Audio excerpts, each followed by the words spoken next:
All right, welcome everybody to our Home Care Hub podcast. I'm William Birdsong. This is my wife, Tyni Birdsong. and thanks for joining us. On this podcast, we're going to cover a variety of different subjects. The series that we're going to go over today, we don't really have a name for it. I guess we're going to just call it Things to Not Do. What, what to not do. So, complaint investigations from the state. I'm not going to say they're inevitable. We've been in business with our company for nearly 4 years now. We have not, knock on wood, gotten a single complaint investigation. However, when I used to work for the state before, going into the private side of the industry, I would investigate a lot of providers. We would send our team out. So we saw a lot of things from a complaint perspective that we like to share with you guys. So regularly what we're going to do is, pull a complaint out of the vault from years ago. Just not calling anybody specific out, but this is a way to share, things that, again, that you may not want to do as an agency. People come to us all the time, when we have the Thursday meetups and they're like, hey, give me some secrets of what to do. But I think it may be just as helpful to know what not to do. Exactly. Right? So I agree. Yeah. So that being said, we are going to go in. We'll cover a couple of allegations. This complaint was a particular big complaint, but it was big because it was a lot of allegations. Whereas, a lot of the things in it were minor that I've seen happen to other people and they've gotten through and over. Yeah. But when you combine them all, it can be burdensome. Yeah. Especially because each allegation has to be investigated. And not just investigated and looked into, but there could be multiple staff involved. And everybody has to be interviewed. You have to provide documentation. So it can definitely be a lot. Yeah, and the state talks to everybody. The state looks at each allegation. Now, everything doesn't turn into a complaint, right? So there's a discovery process, but if they determine there's enough there or you're not responsive enough, that can turn into a complaint, which can snowball into another complaint, which can, eventually get your agency shut down if you don't end up getting on it. So that's why we felt it was important enough to talk to everybody about this topic. So you ready to jump in on this? Let's do it. So we're going to address these complaint issues first. So we'll go over the issues one by one. We'll let Tyni react to it from, how she would handle it or what she hears from her provider ears. And then we'll just have some commentary on that. And we hope you guys find it helpful. So this particular complaint, it had 5 allegations. And then when they're in investigating, if they find additional issues, they'll create additional allegations. So this one ended up having 4 additional allegations on top of the original, right? So you want to keep them out of your office so they're not digging through things. You want to do things the right way so it doesn't snowball. So allegation number 1, did the provider staff abuse individual 1 between a certain period of time? Abuse, it didn't specify physical, emotional, verbal, so we can be talking about any kind of abuse here. Mm-hmm. The allegation was not found, but so when you hear that allegation, what does that speak to you? Yeah, it's alarming when you say abuse, especially against a client that you serve. And the fact that when you hire staff or a caregiver to serve those clients, whether it be family or, an outside individual that works well with the client, you just want to be mindful. For me personally, that's what I'm hearing is just being on top of what's happening in the home or in the community, what's happening with your clients. Having that regular level of communication, checking in with them, surveying them, understanding how they're feeling about the services so that you're ahead of it. This particular one, do we know if this was like a formal complaint or the allegation? Did it come from the client directly, or was it from another source? So this is interesting, and we may go over this when we go over the results of it. But this was a client who has behaviors of lying. Okay. Right. So this person lies all the time. So they ended up accusing multiple people. That this person hit me. There was a bruise on the face. They got pictures. And it was this person hit me. Okay. No, that person hit me. No, that person. This. Yeah. So story kept changing. Yeah. And I think that's another piece. Like that's something that, hopefully you learn or early on when you're servicing that type of client. That way you can have your own levels of documentation. Say it again. Yes. Yeah, you have your own level. So, and sometimes when you're checking in with staff, you may have those conversations with them. And it may just be a conversation where they're like, oh, they lied and said this happened. You should be documenting that. Yes. Yes. You know to say that, right? You should have documenter, all right? Yeah. Shameless plug, right? So the allegation was not found because it is hard to prove physical abuse, especially if it's he said, she said. Yeah. But abuse isn't always physical. This doesn't apply to this case, but I've seen situations where there were complaints and there's a cultural difference. I think the lady was an African lady and she spoke louder. And the person said, oh, they're verbally abusive to me. They're yelling at me. But it was literally a cultural difference. So those are things we got to be aware of in this industry. You know what I mean? Absolutely. And I think as the agency owner, administrator, program coordinator, whatever your role is, where you're working with staff and clients, it's important to understand those dynamics and document them, right? Because what you don't want is those cultural differences to grow unnecessarily. And you can be that mediator between them to just, say, hey, how are things going? Well, she's loud. I think she's yelling at me.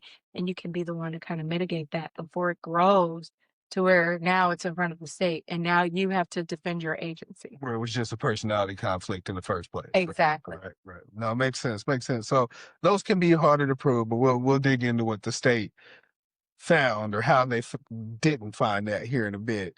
Allegation number 2. Did the agency fail to follow state mandated hiring regulations between specified dates? Yeah. You when you hire folks, I understand it's so hard to hire people today. It's hard to find good people. It is very hard to find good people. One thing that I found is caregivers hop from agency to agency. We were one of the first agencies to really start off our pay at a higher rate. A lot of agencies tend to kind of keep it lower. I've even heard of agencies that have have docked pay and lowered pay. I thought you were going somewhere else with this because I heard of agencies paying, they call it a sign-on bonus, but they're paying bonuses for the caregivers who come with clients. So I'll give you, here's $500. Say, that's a different story for another podcast. We'll touch on that one. But well, when it comes, but long story short, when you've got these caregivers kind of hopping agencies, because I heard they hire at this rate, they hire at that rate.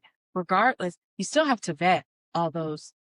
All staff. And even when the caregiver comes with the client and they're ready to work fast. Let me get in now. And there's a process. There's a process. There's a transition process. There's things that you have to do hiring wise. There's certain trainings. If they're administering meds, you got to go through medication administration training. You got to go through individual specific training. I hope you all are signed up for the state's DSP training. You got to go through that. So you got to go through all these layers of training. Now you can do that pretty quickly, but you can't rush it. Skip over it. Or say, well, go ahead and start working with them and we'll do this on the back end. The other piece is the background checks. That is a huge part of the hiring process. The quickest and easiest one is just going to my case, doing a quick search. And then, kind of know what you're going into. Exactly. And then you can ask hey, while I'm getting this background check ran, while I'm waiting for these results, is there anything you'd like to tell me? Because that is important.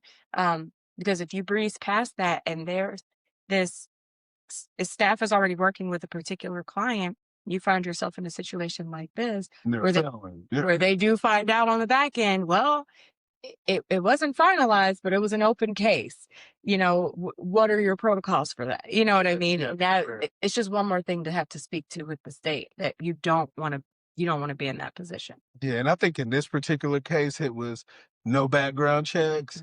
They didn't do like OIG checks. It was just certain. It was just they didn't follow the protocols that their policies Yeah. said that they would do, and it was just like, oh, let me hire people quick. Let me get a family member quick, quick, quick, quick, Yeah. quick. And sometimes you just got to absolutely slow down. Right. Absolutely. Yeah. Yeah. So. Anywho, no, that's a good one. I appreciate you on that. Number 3, let's jump into the next allegation, okay? Did the agency fail to train direct care staff in providing a healthy environment for individual 1, including how to administer medications, monitor side effects, recognize and prevent dangerous medication interactions, administer first aid, so on and so Yeah. Yeah. I mean, this goes back to what we just talked about. Just making sure you're doing things the correct way, making sure that training is done before you're starting to administer those services to these clients, because it is important. A lot of times people just go in thinking, oh, I've, serviced all kinds of clients, before. Well, it's in what is it? Individual specific training for a reason.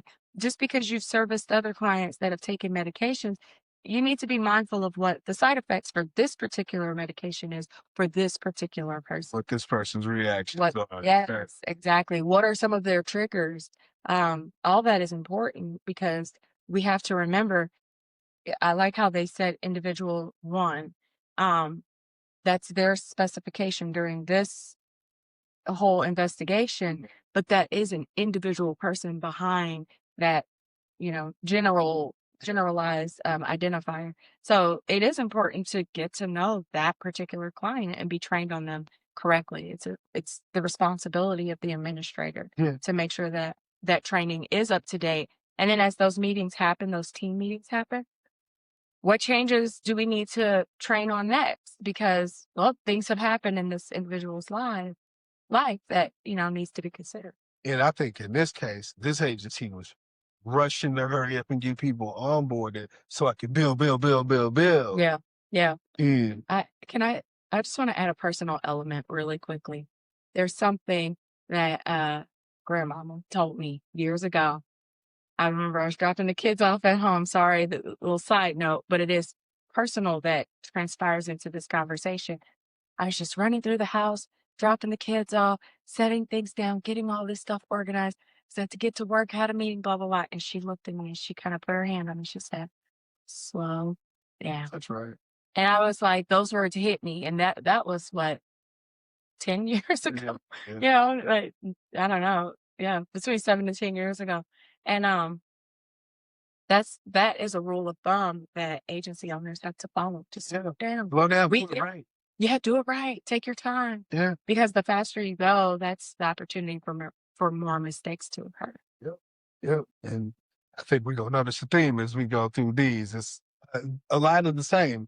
Slow down to prevent this, slow down to speed up, right? Yeah. So did the agency fail to comply with an organized system of medication administration for individual 1 between that same time period? The same thing, they didn't train. They put the system in place for meds. Yeah. Like, And it's so important too, especially when you're dealing with medications, because they're there for a reason. If they're done wrong, if they're done incorrect, they could have negative reactions. It's just so important to be on top of that. that's right. Yeah. That's right. And what I don't know if you're picking up on this, but just because I work with the state, I'm noticing the theme here. They're piling on.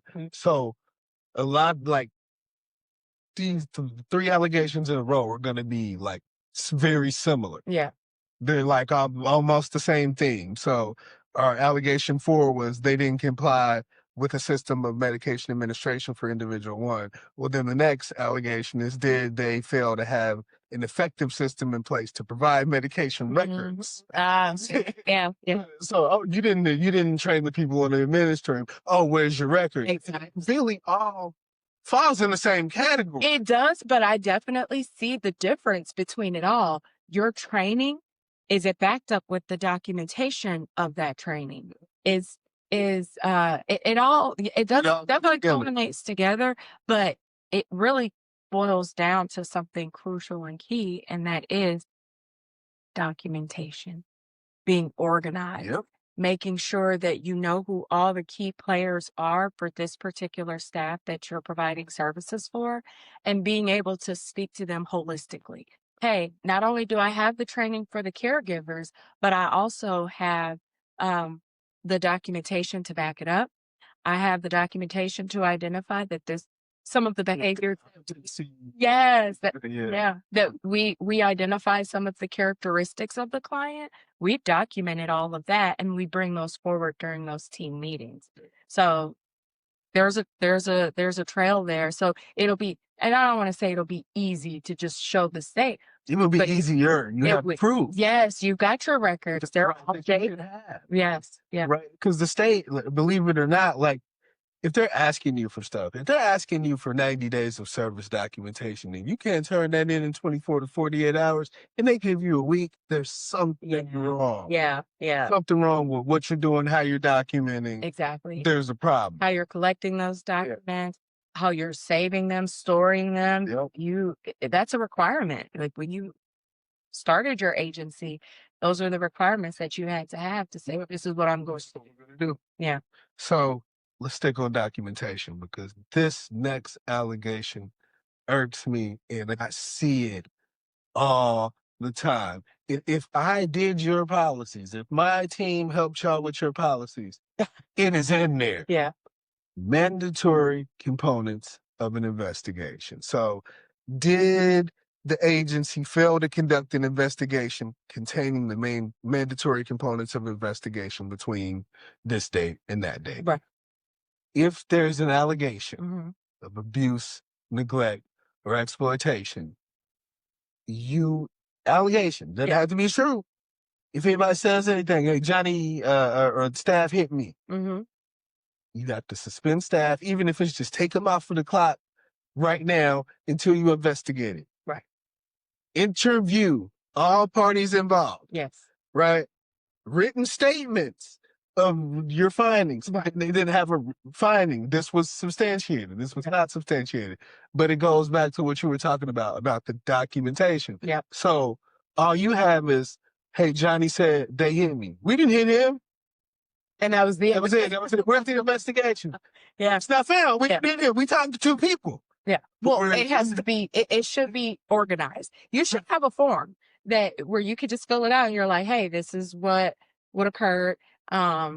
This is what we found out. And like I said, a lot of times when you're having conversations with staff, it can just be a conversation format. But you also have to remember it's your business. So you have to exactly. And therefore, right, if it's not documented, it didn't happen in a sense that you didn't do the necessary investigation to substantiate or to, identify that it didn't happen. Right. Yeah. Right. So documentation. Yes. It's really not that hard. Yeah. Yeah. I think what ends up happening is it goes back to grandma was saying, you have to slow down. You have to be mindful. I get it.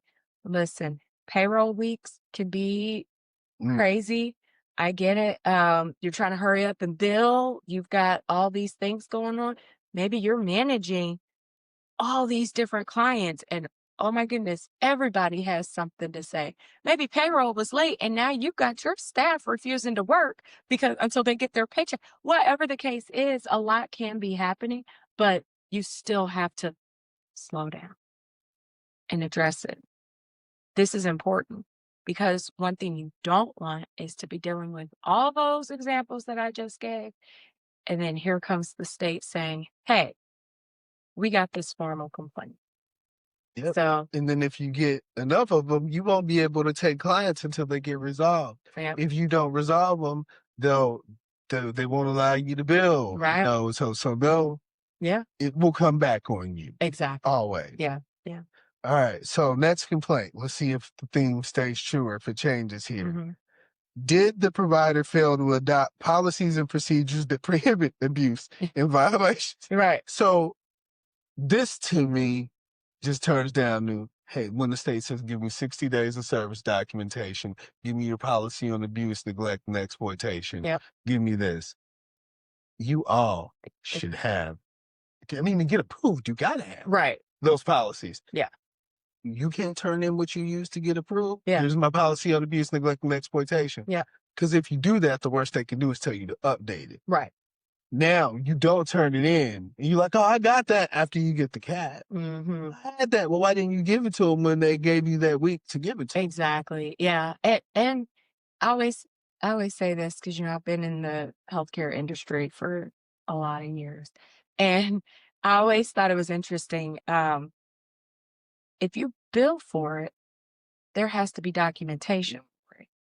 And that's everywhere. That's hospital systems, that's doctors, that's nurses, that's everyone. That's home care agencies, home health agencies. If you bill for it, there has to be documentation for it. So if they ask you for those 60 days of documentation, when they see that you billed for all these services over here, you should be able to provide the documentation for those services. And what happens if you can't? You're in even more trouble. They're going to take that money back. Exactly. They're going to take it back. They will. Yeah, they will take it back. Yeah.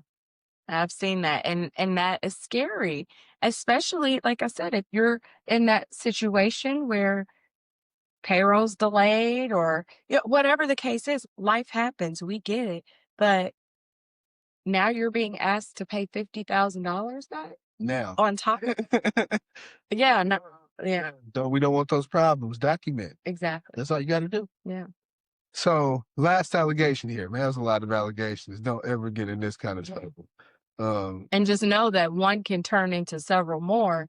But as long as you don't allow that to occur, you won't have, these types of problems. And then once you get that one, address it immediately. Absolutely. One of the best providers we know, who we consider a mentor, I met her on a complaint investigation, and her paperwork was so on point, so right, that we ended up being the best buds. Yeah. I left that meeting, right? And then like the state left her alone. Yeah. Because here's my here's what you said. Yep. Here's my documentation to prove I'm following everything. Absolutely. And here's a lesson for you guys to even further. What you're asking me for is outside of the confines of 460. So boom. Yes. You know, so one more thing with that, because I know who you're talking about. And there was a situation where she owned it. She was like, well, you know what? Yep, because the caregiver did do this, that, and this. I'll eat that, and I appreciate it. That honesty in that moment. no, for sure. And that honesty takes you a long way. Yeah. Trying to, even whether it's you're going through accreditation or whatever, if you try and make something up to make yourself seem like you know what you're talking about, Yeah. it's going to go the opposite direction. Absolutely. Whereas if you're just honest, look, I don't know. I didn't have anything in place for that. Right. Work on that next time. Yeah. You come out Absolutely. on the other end. Being more collaborative versus defensive with the state. For sure. Last but not least, did the provider fail to comply with provisions of individual one's Medicaid waiver applicable to residential rehabilitation service? So they're basically saying you didn't provide rehab within the confines of the service.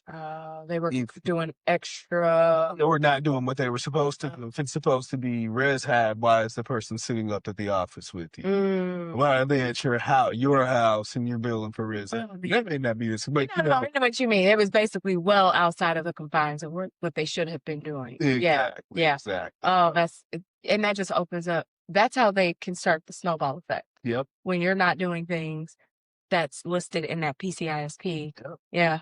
Oh man. So complaints. Yeah. Stay away from them. Like, I think that's great discussion right there. I'm not even going to get into the findings because the minutia doesn't matter. At the end of the day, you got to document it or it didn't happen. Yeah. You have to be aware of what your staff is doing. You got to follow correct hiring practices.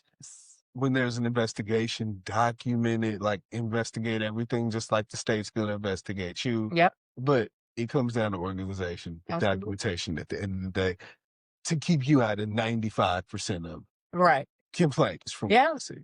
Yeah. I agree with that wholeheartedly. And like I said, It may seem hard at first. It may seem like a lot, but if you slow down and just do it the right way, stay on top of the documentation, you'll be okay. That's right. That's right. So slow down, Yeah. watch this episode again, and we will come back with more complaint feedback Yeah. that hopefully you can use and know the things to not do. Sounds good. Appreciate y'all. Thanks for joining us.